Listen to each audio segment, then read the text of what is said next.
ಆಳಂದ ವಿಧಾನಸಭಾ ಕ್ಷೇತ್ರದ ಮತಗಳ್ಳತನ ಪ್ರಕರಣಕ್ಕೆ ಸಂಬಂಧಪಟ್ಟಂತೆ ವಿಶೇಷ ತನಿಖಾ ತಂಡ ಅಂದರೆ ಎಸ್ಐಟಿ ಬೆಂಗಳೂರು ನಗರದ ಎಪಿಎಂಎಂ ನ್ಯಾಯಾಲಯಕ್ಕೆ ದೋಷಾರೋಪ ಪಟ್ಟಿಯನ್ನ ಸಲ್ಲಿಸಿದೆ.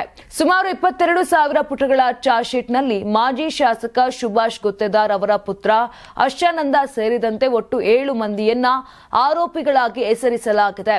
ಎಸ್ಐಟಿ ತನಿಖೆಯಲ್ಲಿ 5,994 ಮತಗಳನ್ನು ಅಳಿಸಿ ಹಾಕಲು ಕಾಲ್ ಸೆಂಟರ್ ವ್ಯವಸ್ಥೆ ಬಳಸಲಾಗಿದೆ ಎಂಬುದು ಬಹಿರಂಗವಾಗಿದೆ. ಮತಕಳ್ಳತನಕ್ಕೆ ಸಂಬಂಧಪಟ್ಟಂತೆ ಮಾಜಿ ಶಾಸಕ ಸುಭಾಷ್ ಗುತ್ತೇದಾರ್ ಹಣ ಪಾವತಿ ಮಾಡಿದ್ದಾರೆ ಎಂಬುದು ತನಿಖೆಯಿಂದ ಬೆಳಕಿಗೆ ಬಂದಿದೆ.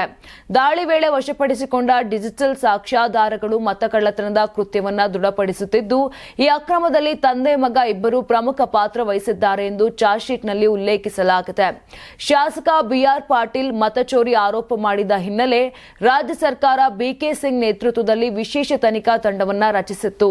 ತನಿಖೆ ಪೂರ್ಣಗೊಂಡ ಬಳಿಕ ಇದೀಗ ನ್ಯಾಯಾಲಯಕ್ಕೆ ಚಾರ್ಜ್ ಶೀಟ್ ಸಲ್ಲಿಕೆಯಾಗಿದೆ. ಬಂಧನ ಭೇಟಿಯ ಹಿನ್ನೆಲೆ ಮಾಜಿ ಶಾಸಕ ಸುಭಾಷ್ ಗುತ್ತೇದಾರ್ ಹಾಗೂ ಅವರ ಪುತ್ರ ಹರ್ಷಾನಂದ ಈಗಾಗಲೇ ಜಾಮೀನು ಪಡೆದುಕೊಂಡಿದ್ದಾರೆ. ಇನ್ನೊಂದೆಡೆ ಮತಚೋರಿ ಆರೋಪದ ವಿರುದ್ಧ ದೆಹಲಿಯಲ್ಲಿ ಕಾಂಗ್ರೆಸ್ ಪಕ್ಷ ಪ್ರತಿಭಟನೆ ನಡೆಸಲು ನಿರ್ಧರಿಸಿದೆ. ಈ ಪ್ರತಿಭಟನೆಗೆ ಮುನ್ನವೇ ಎಸ್ಐಟಿ ಚಾರ್ಜ್ ಶೀಟ್ ಸಲ್ಲಿಕೆಯಾಗಿರುವುದು ಕಾಂಗ್ರೆಸ್ ಪಕ್ಷಕ್ಕೆ ರಾಜಕೀಯವಾಗಿ ದೊಡ್ಡ ಅಸ್ತ್ರ ಸಿಕ್ಕಂತಾಗಿದೆ. ಯಾರಾಗ್ತಾರೆ ಎಂಎಲ್ಎ ಅಭ್ಯರ್ಥಿ 2028 ಶೀಘ್ರದಲ್ಲೇ. ಪ್ರತಿದಿನ ಒಂದೊಂದು ಕ್ಷೇತ್ರದ ಟಿಕೆಟ್ ಆಕಾಂಕ್ಷಿಗಳ ಸಂಪೂರ್ಣ ಮಾಹಿತಿ ಪೊಲಿಟಿಕಲ್ ಜರ್ನಲಿಸ್ಟ್ ಕೆಎಂ ಶಿವಕುಮಾರ್ ಅವರಿಂದ. ಕರ್ನಾಟಕದ ನಂಬರ್ 1 ಡಿಜಿಟಲ್ ಮೀಡಿಯಾ ನಿಮ್ಮ ನೆಚ್ಚಿನ ಕರ್ನಾಟಕ ಟಿವಿಯಲ್ಲಿ ಮಾತ್ರ.